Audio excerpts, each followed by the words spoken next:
Coming up, an AT40 profile of the Oscar-winning record producer who says he might never have gone into music if he hadn't heard Paul Anka singing in the Italian Alps 22 years ago. The hits from coast to coast. American Top 40.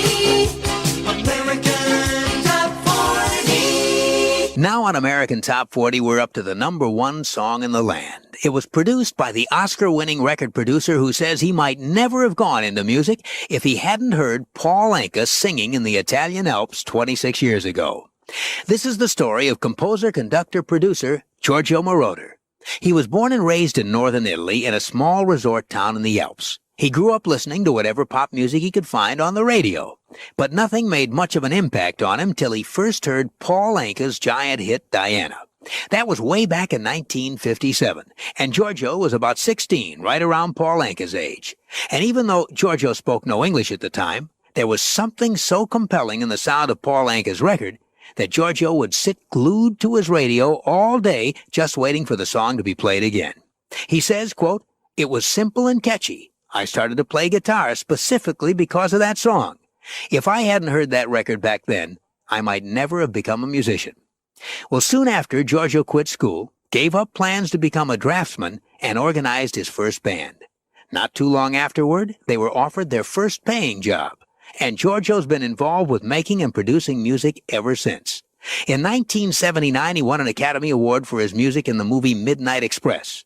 Of course, he produced Donna Summer's big disco and pop hits of the late 70s. And Giorgio Moroder's latest work as a producer? It's the number one song in the land. For the third week in a row, the most popular song in the USA is Flashdance, What a Feeling, by Irene Cara.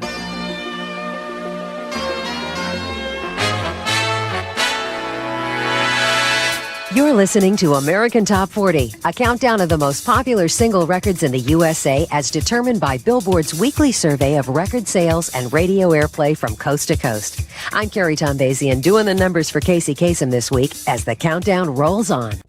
Now we're up to the year's biggest hit song so far, a recent number one song produced by a man who almost turned the assignment down. It's the title song from a current hit film, and the producer is top record producer Giorgio Moroder. Giorgio says that when the film producers approached him to work on the title song, they had him see a rough cut of the film. Well, Giorgio says he didn't like that movie at all. In fact, he was ready to turn it down. Then a few days later, he went to see another screening of that same film, and this time he took his girlfriend. Well, she cried during the movie and later told him how much she liked it. So Giorgio figured with a reaction like that, the film must have something going for it. So he took the assignment to produce the theme song. But things still weren't easy, Giorgio says. The original plans called for a ballad, but he thought the theme song should be upbeat, so he rewrote it completely. And when Irene Cara was brought in to sing the song, she added some new lyrics. Well, the result of all that collaboration is a song that has been in the countdown for 18 weeks, including 6 weeks at number one. It's the biggest hit so far in 1983. This week, it's at number 7 on American Top 40. Here's the hit that Giorgio Moroder almost turned down producing, Flashdance, What a Feeling.